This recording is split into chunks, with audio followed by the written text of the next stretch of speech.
Olá, meu nome é Alberto, seja muito bem-vindo e bem-vindo ao canal Dev Eficiente. No episódio de hoje, vamos falar sobre orientação a objeto e sobre abstrações. Mas que tipo de abstração especificamente? Em dois momentos diferentes. O primeiro momento é, de vez em quando a gente tem um método que recebe um parâmetro ou um construtor, por exemplo, pensando em Java e tal. Esse parâmetro é de um tipo padrão da linguagem, string, int, big decimal, enfim, qualquer tipo padrão aí. E ele tem uma semântica que vai além da semântica imaginada pelo tipo padrão da linguagem, né? Exemplos clássicos: e-mail, senha, CPF, beleza? Um nome que tenha que ter no mínimo 3 palavras separadas por espaço, ou 2, sei lá. Então esses são alguns exemplos aí, né? Um big decimal que tem que ter o número X ali, né? De casas decimais, por exemplo, em um valor máximo de XPTO e tal. Enfim. E quando a gente fala do retorno, imagina, eu já fiz um vídeo anterior sobre isso, né? Que eu falei ali do acoplamento mental, que era o pior acoplamento que existia, e o assunto vem à tona aqui de novo, né? Que é, imagina que eu recebi um retorno que é uma string. Só que aquela string, ela veio formatada, separada por vírgula. Como que eu vou saber que a string retornada por um método está separada por vírgula? Não tem como eu saber, só olhando para o tipo string. Não dá para eu saber isso. E aí, quando a gente se encontra nessas situações, como que a gente pode decidir se a gente deve criar alguma abstração nova, né, uma classe nova, por exemplo, para dar mais significado para aquilo, ou talvez não precise? A ideia aqui do vídeo é formar, né, criar um sistema de medição que você possa olhar para determinados itens e aí você avalia se, poxa, acho que precisa, acho que não precisa. Beleza?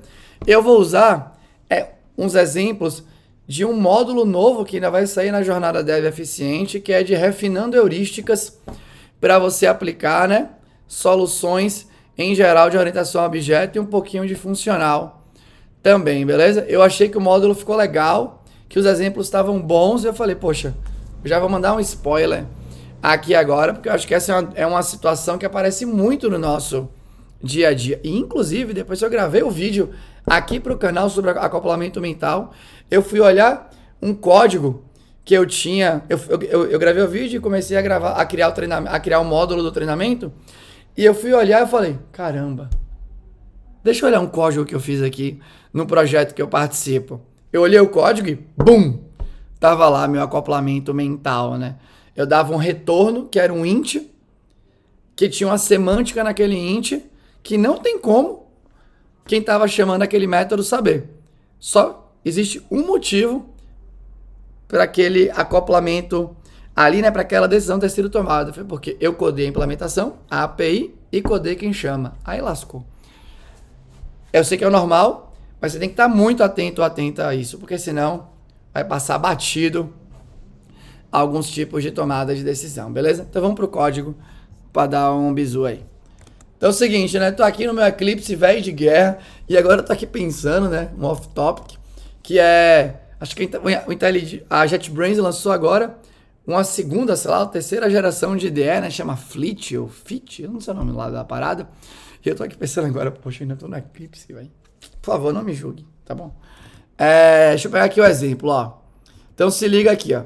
Eu tenho aqui esse exemplo de uma senha encodada e eu tenho aqui uma simulação de um controller que recebe uma senha. Eu vou criar um usuário com essa senha aqui. E aí a pergunta que fica é, eu quero que a senha no meu sistema, né, eu não quero ter a senha limpa, eu quero ter a senha encodada com algum determinado algoritmo de hash, ou pode ser, né, qualquer tipo de algoritmo de hash. Aí o usuário em si talvez não precise saber disso. Enfim, esse é um detalhe mais de negócio e tal. Mas eu tenho que passar essa senha. E eu sei que aqui no controller, nesse exato momento aqui, eu sei que essa senha que eu estou recebendo é a senha em texto limpo, porque vem de um formulário e tudo mais, que captura, né, a senha de uma pessoa que vai ser cliente do sistema. Enfim, usuário do sistema. Aí chegou aqui. E agora eu vou ter que usar essa classe usuário. Fica sempre na cabeça, para o exercício ficar mais interessante, que não foi você que codou a classe usuário. Beleza? Como que você sabe o jeito que eu tenho que passar essa senha aqui? Eu passo a senha que eu recebi no parâmetro do método aqui do controller, que é a senha em texto limpo, ou eu tenho que encodar essa senha utilizando o algoritmo de hash determinado? Como que você vai saber? Porque imagina que você pensa assim, eu tenho que aplicar o algoritmo de hash aqui agora, né, para gravar o troço encodado. Só que aí no construtor do usuário, ele encoda também. Poxa, mas não é responsabilidade do usuário encodar assim. Assim, existe o que você pode entrar nessa discussão, obviamente, né? Mas o código tá lá e você não viu. Vai encodar 2 vezes e obviamente assim vai ficar, quando a pessoa tentar logar no sistema e colocar a senha dela, não vai dar match. Porque quando aplicar o algoritmo de hash sobre a senha que foi passada no login, vai dar diferente do que está guardado no banco de dados, por exemplo, porque foi encodada 2 vezes. Beleza? Então, como que você vai saber fazer isso daqui? Então, esse é o típico cenário, né?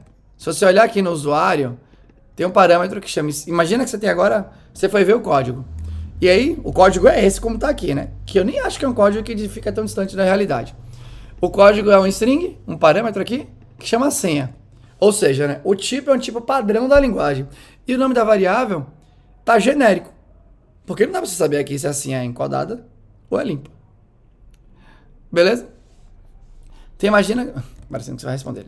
Então imagina que você tem essa situação aqui agora. Esse é o típico cenário onde você tem, então, um parâmetro cujo tipo, uma entrada, né? Construtor, enfim, uma entrada aqui, um parâmetro que você está recebendo, cujo tipo é um tipo padrão da linguagem, que é string. Só que qual que é a semântica da string no Java e nas outras linguagens de programação? Um tanto de caractere. É isso. Acabou. Beleza? Inclusive, né? Você vai olhar aqui a classe string, ela implementa um char sequence aqui no Java, que é uma interface, né? Sequência de caracteres. Beleza? Então é um tipo padrão. Só que nesse caso, em específico, você tem um tipo padrão com um pouco mais de semântica. Tem um tipo padrão com um pouco mais de semântica aqui, né? Porque não é uma string assim que pode vir de qualquer jeito. Aqui, né? Ou talvez possa. Então, mas aí o esperado aqui é uma senha já codada, né? Encodada com algum algoritmo, já não é um formato padrão. Beleza? Então, como que você pode facilitar o uso dessa API, desse construtor, por exemplo, para esse ponto do código aqui? E aí, imagina sempre que não foi você que codou essa classe. E eu sugiro até fazer o exercício de pensar que você não tem acesso a ela, porque fica tudo mais claro aqui, né, na hora de você refletir sobre o código, beleza? Esse é um pensamento, talvez valha até um novo vídeo, né? Que é um pensamento que é muito comum para quem está criando uma biblioteca, um framework, porque ele não, quem está criando, né, ou o conjunto de pessoas que estão criando o time ali, enfim, esse time não sabe como que aquilo vai ser usado. Então, essas pessoas nem têm a opção de pensar assim, ah, não, vai ser usado desse jeito, porque não sei o que, tá falando assim, aí não faz nenhum sentido, né? A pessoa pensar isso num troço que vai ser usado, sei lá eu tô fazendo isso daqui em São Paulo e vou liberar esse projeto pro mundo e vai ter alguém lá no Japão utilizando. Como é que vai saber? Não vai saber, né? Então, chegou nesse ponto. Tipo padrão, que tem uma semântica, né? Que carrega uma semântica diferente da semântica que foi proposta pela linguagem de programação. Então, se você olhar só por essa, se você medir, né, se você for querer fazer a sua avaliação só por isso, eu tenho um tipo padrão que tem um pouco mais de semântica do que o que foi proposto pela linguagem. Eu acho que você entra num caminho que vai te gerar uma explosão de classes, porque essa é uma situação muito comum. Você pode ter um Big Decimal que tem um número determinado de casas decimais. Você pode ter um inteiro que tem um valor máximo que você aceita receber e um valor mínimo ali. Você pode ter uma lista que pode ter um número máximo de elementos. Você pode ter, sei lá, uma string que, tipo CPF, tem que ter ponto ou não tem que ter ponto. Então, se você olhar, você tem um telefone que tem que ter X dígitos na string, tem que ter o hífen separando e um parêntese na frente para colocar o DDD, por exemplo. Então, se você olhar só por esse ângulo, se a sua avaliação for feita só por isso, eu acho que você pode ter um risco de ter uma explosão de classes. Então, por isso que eu acho que é interessante acrescentar um outro elemento para você fazer a sua avaliação, que é, eu tenho um tipo padrão que carrega mais semântica do que o que foi proposto pelo tipo, por quem criou aquele tipo dentro daquela linguagem de programação. Beleza, identifiquei isso.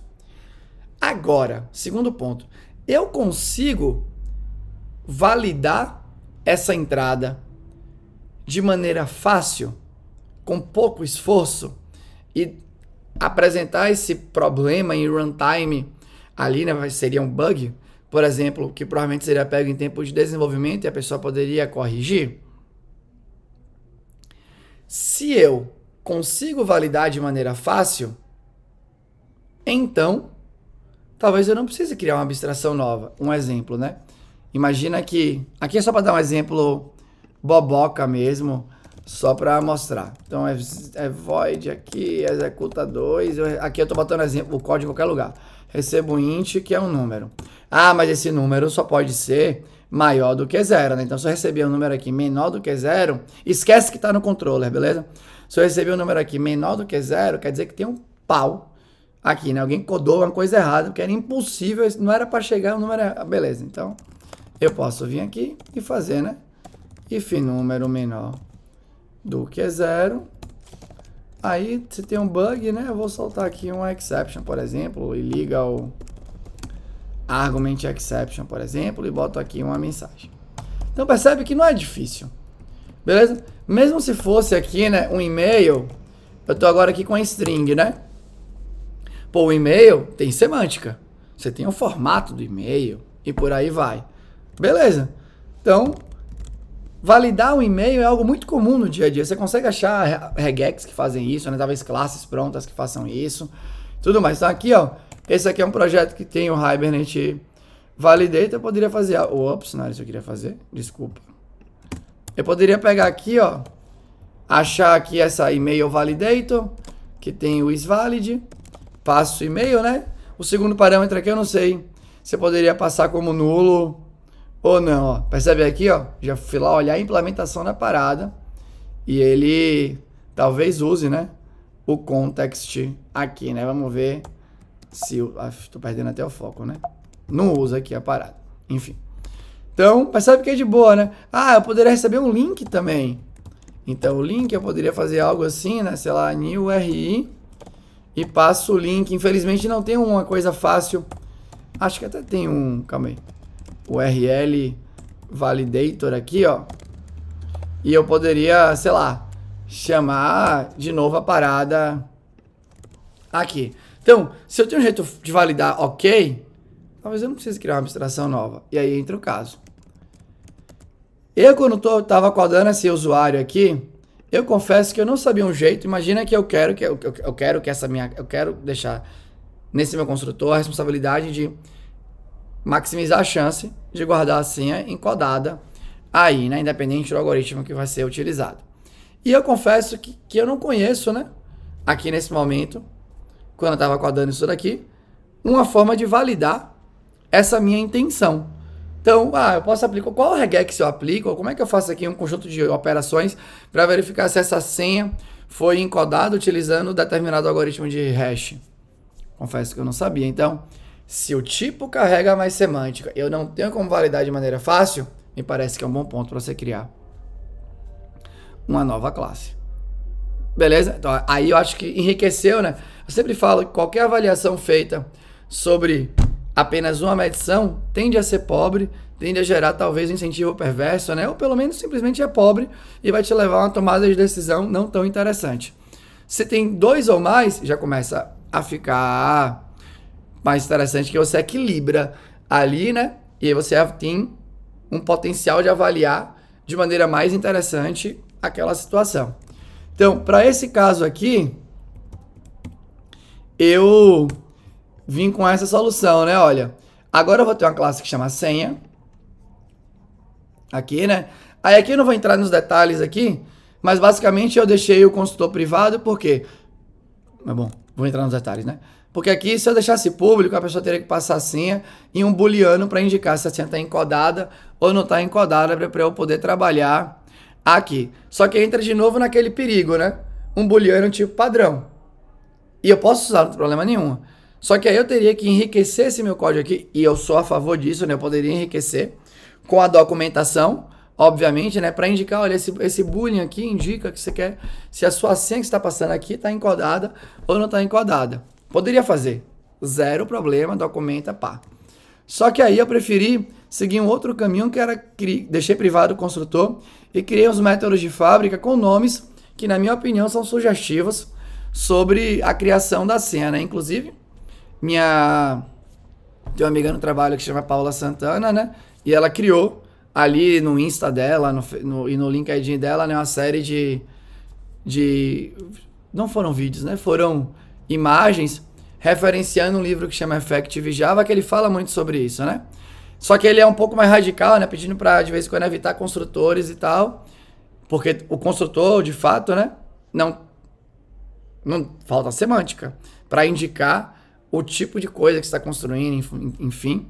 E ele sugere criar esses métodos de fábrica. Eu não uso isso o tempo inteiro, mas aqui, nesse caso, eu achei que era interessante por conta disso, né? Eu já estou criando uma abstração que eu quero maximizar a chance da pessoa usar a senha corretamente.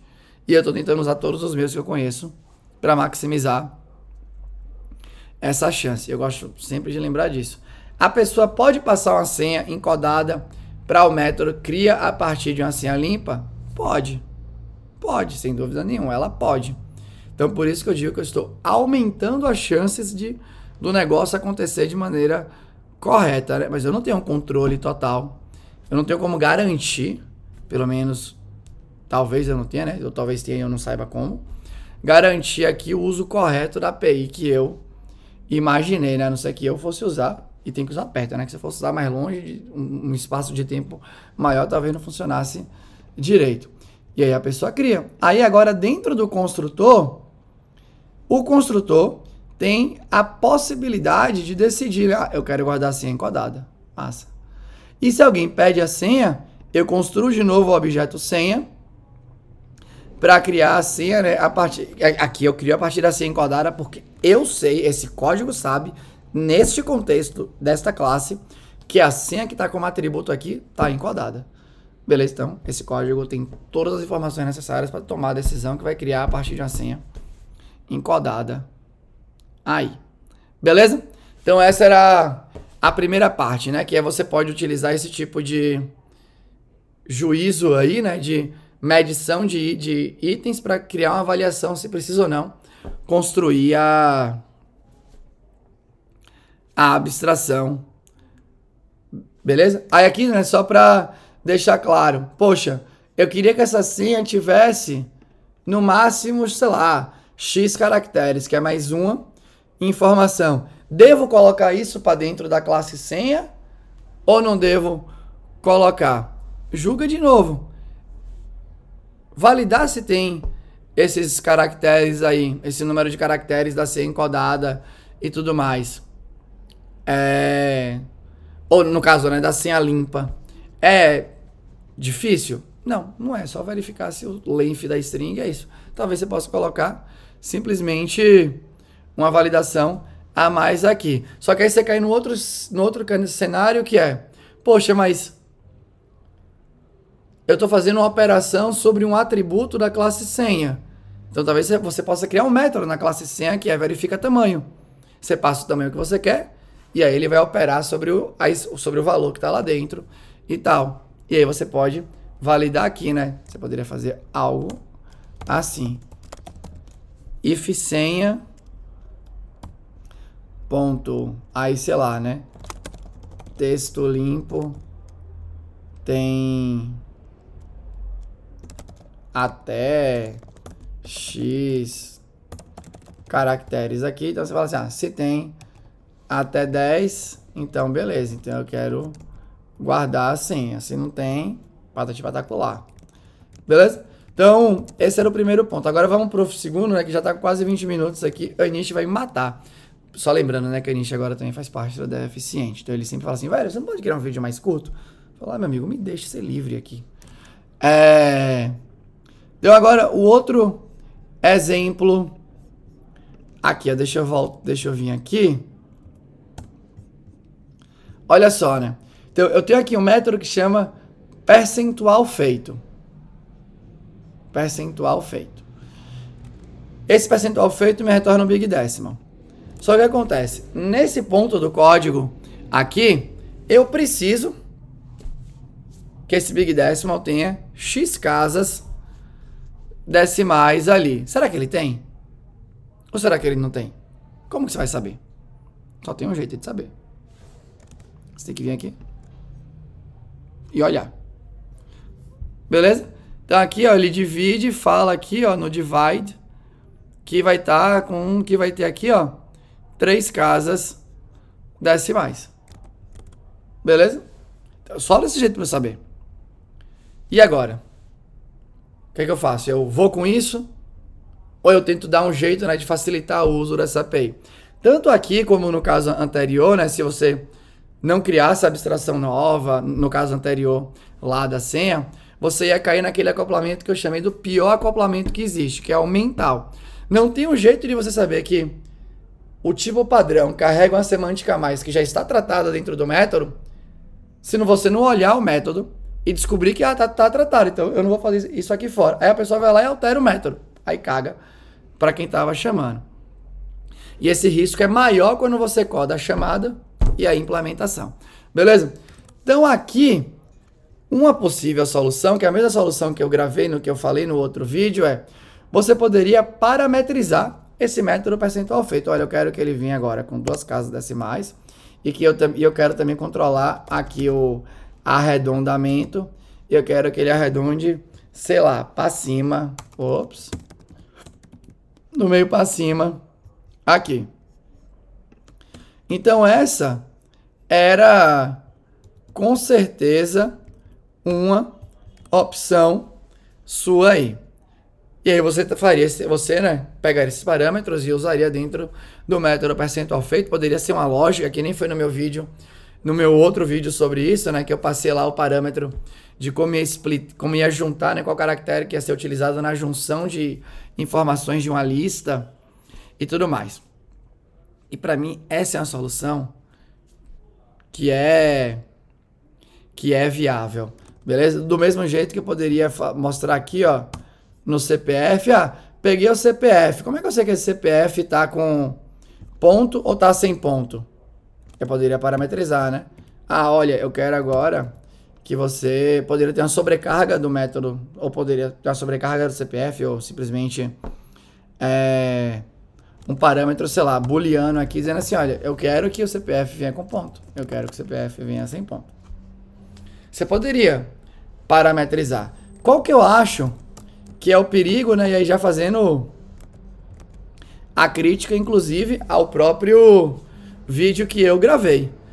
Beleza ali, né? Que eu não falei sobre isso lá no outro vídeo. E essa é a beleza da coisa, né? Você vai treinando mais, raciocinando mais, refletindo sobre o que você achava e de vez em quando você coloca mais um pontinho dentro em cima, você empilha mais uma coisa na sua opinião e ela vai enriquecendo.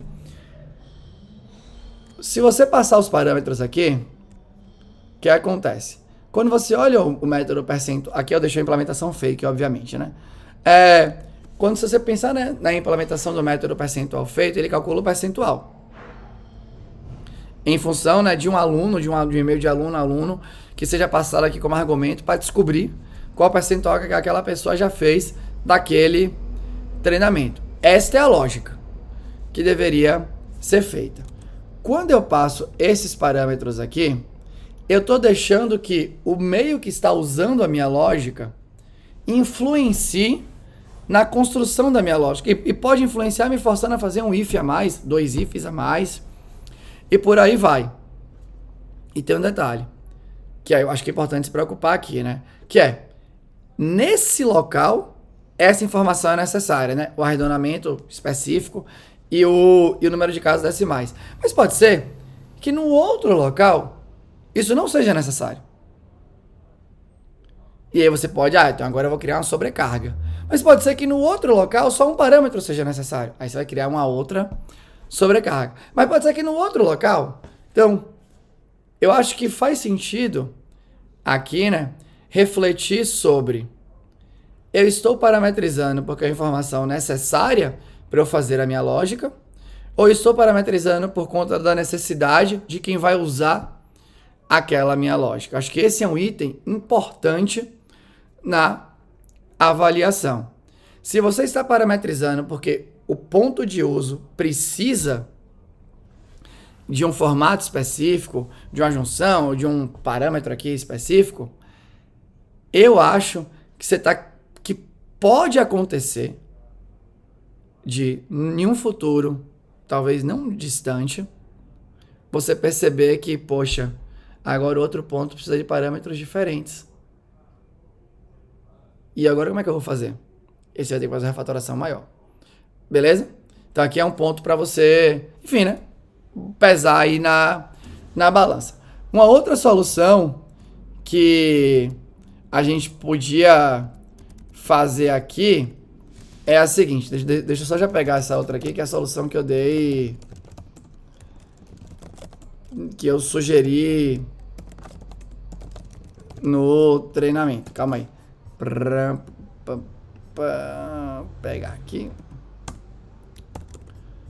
Deixa eu refreshar aqui a parada. Só um segundo aqui.